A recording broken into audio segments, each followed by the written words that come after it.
সুপ্রিয় শিক্ষার্থী ও ভিউয়ার্স, জীববিজ্ঞান বিষয়ক ইউটিউব চ্যানেল বায়োলজি স্কুলসের পক্ষ থেকে আমি নীতিশ স্যার তোমাদের শুভেচ্ছা জানাচ্ছি।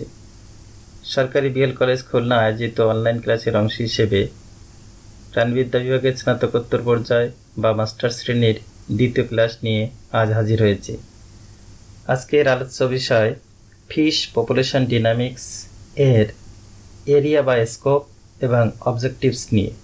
তো চলো দেরি না করে শুরু করা যাক।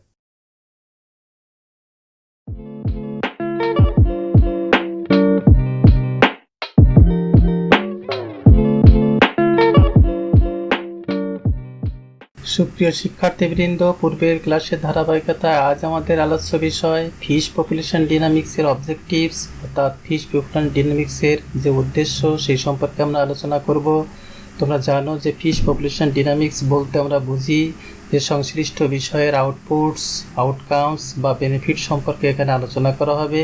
তবে মূল ক্লাসে যাওয়ার আগে আমরা কয়েকটি শব্দ সম্পর্কে একটু বিস্তারিত জেনে নেব। প্রথমে আছে ম্যাক্সিমাম সাস্টেনেবল ইল্ড, এরপরে আছে catch, fishing effort, catch per unit effort বা সংক্ষেপে বলা হয় সিপিইউই। প্রথমত আমরা জানব ম্যাক্সিমাম সাস্টেনেবল ইল্ড কি। যেটাকে ম্যাক্সিমাম সাস্টেনেবল ইল্ড বলা হয় সংক্ষেপে এমএসওয়াই। এর বাংলাটা হচ্ছে ম্যাক্সিমাম মানে সর্বোচ্চ, সাস্টেনেবল মানে সহনীয় বা টেকসই, আর ইল্ড মানে উৎপাদন অর্থাৎ সর্বোচ্চ সহনীয় উৎপাদন অথবা সর্বোচ্চ টেকসই উৎপাদন। এখন সর্বোচ্চ টেকসই উৎপাদন বলতে আমরা কি বুঝি? বলছে একটি মৎস্য মজুদের সর্বোচ্চ সহনীয় উৎপাদন বলতে বোঝায় সময়ের সাথে মৎস্য মজুদকে টেকসই করার জন্য। সময়ের সাথে বলতে যে মৎস্য মজুদটা বর্তমানে ঠিক আছে সেই মজুদটা অদূর ভবিষ্যতেও যেন ঠিক থাকে এটি করার জন্য, এবং মৎস্য মজুদকে সর্বোচ্চ বৃদ্ধি স্তরে রেখে মৎস্য মজুদের যে বৃদ্ধিটা সেটা সর্বোচ্চ স্তরে রাখতে হবে। রাখার পর যে বার্ষিক সর্বোচ্চ সংগৃহীত সম্ভাব্য মাছের যে পরিমাণ সেইটাকে আমরা বলছি এমএসওয়াই। অর্থাৎ আমরা সর্বোচ্চ সুবিধা নেব, আবার মজুদও মৎস্য যে মজুদটা সেটা ঠিক থাকবে। এটাই হচ্ছে ম্যাক্সিমাম সাস্টেনেবল ইল্ড। অন্যভাবে যদি আমরা বলি যে প্রক্রিয়ার মাধ্যমে মৎস্য পপুলেশনের প্রয়োজনীয় মজুদকে ক্ষতিগ্রস্ত না করে উপযুক্ত নৌযান এবং মৎস্য সরঞ্জাম ব্যবহার করে নির্দিষ্ট সময়ব্যাপী সর্বাধিক অনুমোদনযোগ্য উৎপাদন পাওয়া যায় তাই মৎস্যহরণ, এবং এই উৎপাদনকে বলা হয় সর্বোচ্চ সহনীয় উৎপাদন বা সর্বোচ্চ টেকসই উৎপাদন, সংক্ষেপে আমরা বলি এমএসওয়াই। এরপর আমরা জানব ক্যাচ পার ইউনিট ইফোর্ট বা সিপিইউই, যার বাংলাটা দাঁড়ায় প্রতি একক প্রচেষ্টায় ধৃত মাছ। তা প্রতি একক প্রচেষ্টা বলতে আমরা কি বুঝি? তোমরা কতগুলো ছবি দেখতে পাচ্ছ এখানে। বিভিন্ন ধরনের জাল অর্থাৎ মাছ ধরার জন্য যে টুলসগুলো ব্যবহৃত হয় তার মধ্যে জাল একটি। প্রথম যে ছবিটা দেখতে পাচ্ছ তোমরা, এটি হচ্ছে আমাদের লোকাল ভাষায় বলা হয় খেপলা জাল বা কাস্ট নেট। এরপরে আছে দেখো ফিক্সড সেট ব্যাগ নেট বা বেহুন্দি জাল। এরপর আছে বেড জাল টাইপের, এটাকে চরপাটাও বলে থাকে। তো প্রথম যে জালটি আছে এটা খেপলা জাল। একটা খেপলা জাল নিক্ষেপ করার পর সেটা উপরে উঠানোর পর সংগৃহীত মাছ যখন ধরা হয় এইটাকে বলছে একটা একক প্রচেষ্টা। আবার তোমরা যে জালটি ডান দিকে দেখতে পাচ্ছ বেহুন্দি নেট, এটা সিস্টেম হচ্ছে যে প্রথমে সাধারণত স্রোতযুক্ত জলাশয় এটি স্রোতের সমান্তরালে রাখা হয়, এবং যখন পানি এদিক থেকে এদিকে যায় তখন এর সাথে মাছ ভিতরে প্রবেশ করে, এবং কিছু সময় পর পর অর্থাৎ এখানে একটা নৌকা থাকে আর এই প্রান্তটা বাঁধা থাকে, কিছু সময় পর পর এই প্রান্তটা উপরে উঠানো হয় এবং মাছগুলো মুক্ত করে নিয়ে আবার ছেড়ে দেওয়া হয়। এই ঘটনা হয়তো 1 ঘন্টা অথবা 2 ঘন্টা অথবা 3 ঘন্টা পর পর সাধারণত এটি উঠানো হয়। অর্থাৎ যেখানে একটা খেপলা জালে একটা প্রচেষ্টা করতে 3 থেকে 4 মিনিট সময় লাগছিল বা 5 মিনিট, সেখানে বেহুন্দি জালের একটা প্রচেষ্টা করতে লাগছে 2 ঘন্টা অথবা 1 ঘন্টা অথবা 3 ঘন্টা। অন্যদিকে আমরা যদি নিচের জালটি দেখি, এই জালটা বেড জাল টাইপের। যারা সুন্দরবন অর্থাৎ খুলনা এলাকার বাসিন্দা তারা জানে যে খুলনার যে সুন্দরবন সেখানে জোয়ার প্লাবিত একটা বনভূমি। এখানে জোয়ারের সময় পানিতে প্লাবিত হয়, আবার ভাটার সময় পানিটা নেমে যায়। সাধারণত এই ধরনের জলাশয় এই ধরনের জাল ব্যবহার করা হয়। যখন ভাটা থাকে তখন জালটা সেট করে এই কতগুলো লগিতে সুতাগুলি বেঁধে রাখা হয়। পরে যখন পূর্ণ জ্বর হয় তখন জালটা নিচ থেকে টেনে উপরে উঠিয়ে দেওয়া হয় এবং পরে যখন 6 ঘন্টা মানে ভাটা হতে তার প্রায় 6 ঘন্টা লেগে যায়। পরবর্তীতে যখন ভাটার টানে পানিটা সরে যায় তখন মাছগুলো এর ভিতরে আটকা পড়ে। অর্থাৎ এই টোটাল প্রক্রিয়াটি সম্পন্ন করতে প্রায় 10 থেকে 12 ঘন্টা সময় লাগে। অর্থাৎ আমরা দেখছি এখানে একক প্রচেষ্টার যে সময়কাল প্রায় 10 থেকে 12 ঘন্টা। অর্থাৎ প্রতিটি প্রচেষ্টার সময়কাল কিন্তু এক না। এখানে তাহলে সিপিইউ বলতে যেটা বলছে যে প্রতি একক প্রচেষ্টায় ধরা মাছের যে পরিমাণ, এটাকে বলছে সিপিইউ ই, অর্থাৎ ক্যাচ পার ইউনিট ইফোর্ট, অর্থাৎ the amount of catch that is taken per unit of fishing effort. আমরা যদি আর একটু দেখি, দি নাম্বার অর ওয়েট, অর্থাৎ সংখ্যা বা ওজন, of fish caught by an amount of effort, অর্থাৎ প্রতি একক প্রচেষ্টায় ধৃত যে মাছ সেটা সংখ্যায় হতে পারে, ওজনও হতে পারে, তাকে বলছে সিপিইউই। এরপর আমরা একটু দেখব ক্যাচ বা ফিশ ক্যাচ বা মোট ধৃত মাছ, এটাকে আমরা সংক্ষেপে সি দিয়ে প্রকাশ করে থাকি। বলছে total number or weight of fish, অর্থাৎ সব মাছের সংখ্যা অথবা ওজন, কট বাই ফিশিং অপারেশন, অর্থাৎ একটা ফিশিং বা মাছ ধরার কার্যকলাপ দ্বারা ধৃত মাছের মোট যে সংখ্যা, এটাকে আমরা সাধারণত বলে থাকি ক্যাচ। তোমরা একটু খেয়াল করো, ক্যাচ বের করার একটা জেনারেল সূত্র আছে, সেটি হচ্ছে ক্যাচ সমান সিপিইউই, অর্থাৎ ক্যাচ পার ইউনিট ইফোর্ট গুণ ইফোর্ট। তা আমরা সিপিইউ সম্পর্কে ধারণা নিয়েছি এবং ক্যাচ সম্পর্কে ধারণা নিয়েছি। এখন ইফোর্ট সম্পর্কে আমাদের একটু ধারণা নিতে হবে। মূল ইফোর্ট শব্দটি জানার আগে আমরা দুটি বিষয়ে একটু ধারণা নিয়ে নেব। সেটি হচ্ছে ফিশিং গিয়ার। প্রথমটি হচ্ছে ফিশিং গিয়ার, অর্থাৎ সাধারণত মাছ ধরার জন্য যে টুলস ব্যবহার করা হয় সেটাকে ফিশিং গিয়ার বলা হয়। এর মধ্যে নেট বা অন্য কোনো ট্র্যাপ বা হুক, লাইন্স বিভিন্ন রকম হয়ে থাকে ফিশিং গিয়ার। আর ফিশিং ক্রাফট বলতে ফিশিং ক্রাফট হচ্ছে স্পেশালাইজ বোট, শিপ বা আদার ভেসেলস যেটা ফিশিংয়ের কাজে ব্যবহৃত হয়, তাদেরকে বলা হয় ফিশিং ক্রাফট। তো এই দুটো শব্দ তোমরা একটু ধারণা নিবে। এবার আমরা ইফোর্ট সম্পর্কে ধারণা নিব। তোমরা একটু খেয়াল করো, ফিশিং ইফোর্ট বলছে যে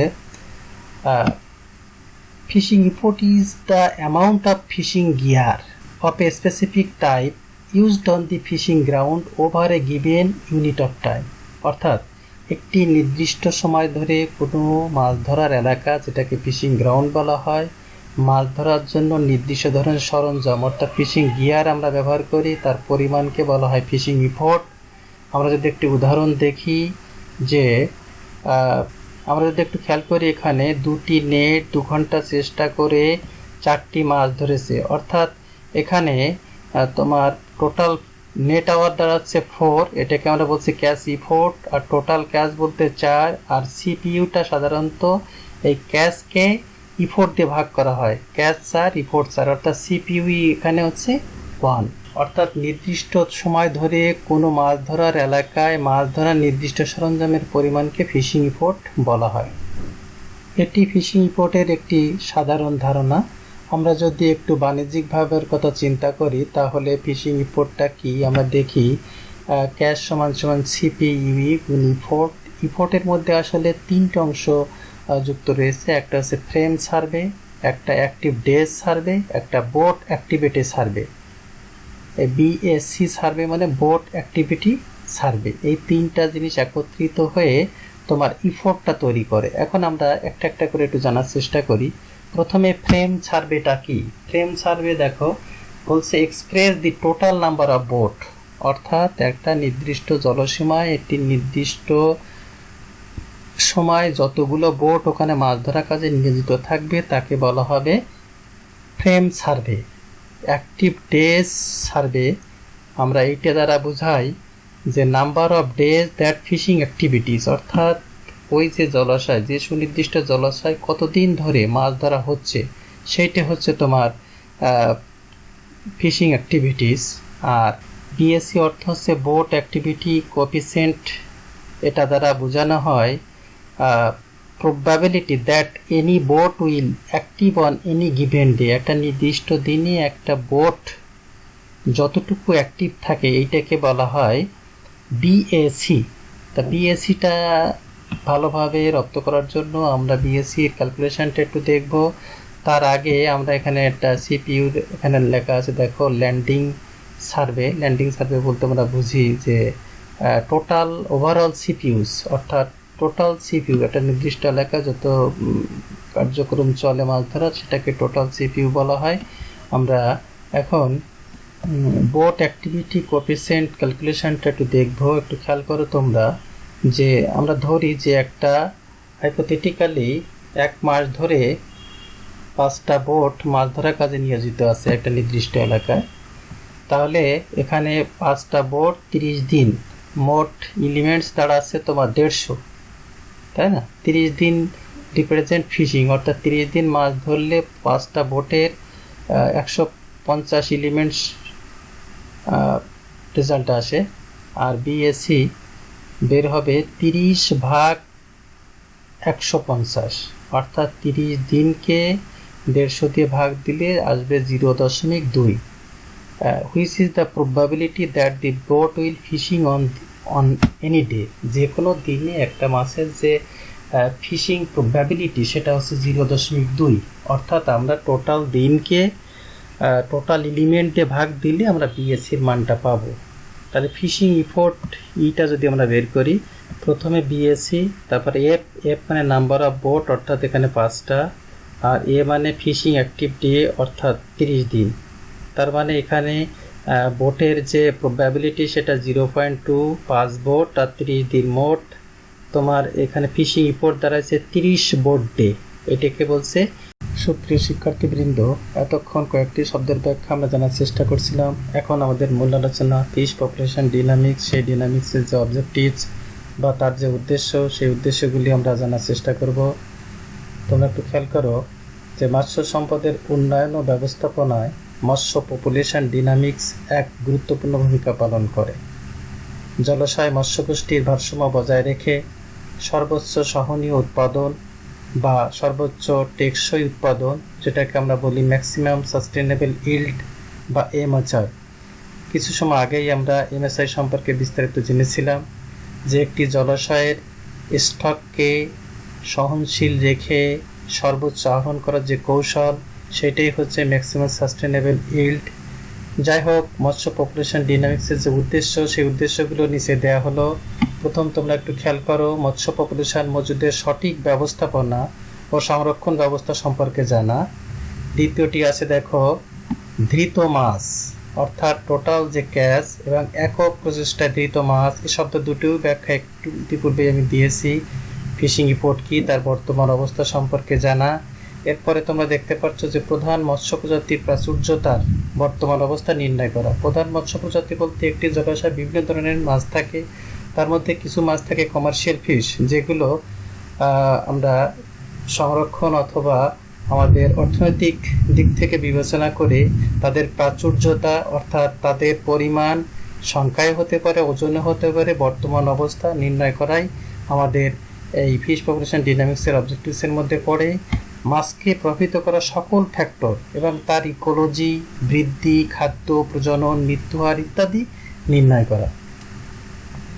প্রধান মৎস্য প্রজাতির মজুদ বৃদ্ধির নিয়ামক, অর্থাৎ স্টকটা কী করে বৃদ্ধি করা যায়, তার বৃদ্ধির জন্য যে ফ্যাক্টরগুলি দায়ী সেগুলি, এবং তার প্রবেশন বা রিক্রুটমেন্ট, অর্থাৎ মূল স্টকে বাইরের থেকে আসে যেটা, সেটাকে আমরা রিক্রুটমেন্ট বলে থাকি।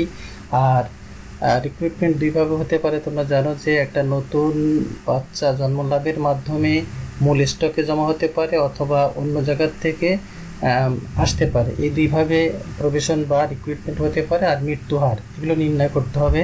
নির্ণয় করার জন্য অবজেক্টিভ সম্পর্কে জানা দরকার। প্রধান মৎস্য প্রজাতির মজুদের সর্বোচ্চ সহনশীল উৎপাদন নির্ণয় করা, অর্থাৎ প্রধান যে প্রজাতিগুলি আমরা সংরক্ষণের চেষ্টা করব সেগুলোর এমএসআইটা নির্ণয় করতে হবে। এই নির্ণয় করার জন্য আমরা এই অবজেক্টিভ সম্পর্কে জানব।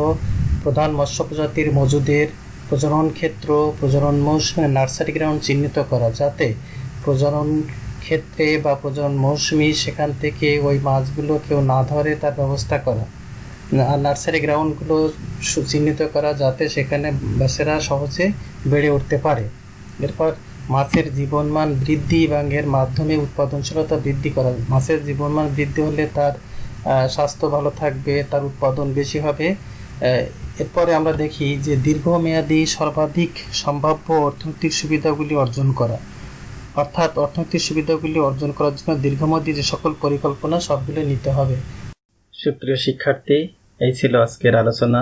তোমরা জানো যে বিজ্ঞান বিষয়ক বাংলা টিউটোরিয়াল বায়োলজি স্কুলস নামক ইউটিউব চ্যানেলে পাওয়া যাচ্ছে। তোমরা এই চ্যানেলটি সাবস্ক্রাইব করবে। ভালো লাগলে লাইক, কমেন্টস, শেয়ার করার অনুরোধ রইল। আজ এই পর্যন্ত, দেখা হবে আগামী ক্লাসে।